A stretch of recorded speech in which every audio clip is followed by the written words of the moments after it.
Today we are having acai bowls from Lynn's Friends, and I'm so excited because I've only had this place one time and it's so good, and I've been waiting to get it again. So today is the day. I'm gonna show y'all what it looks like.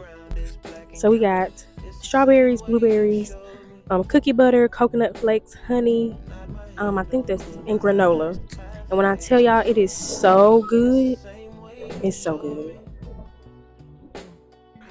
Yeah. Mm.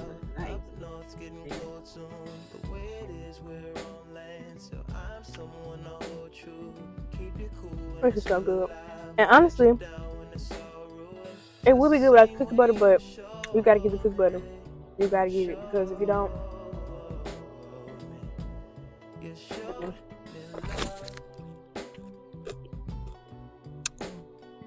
I hope y'all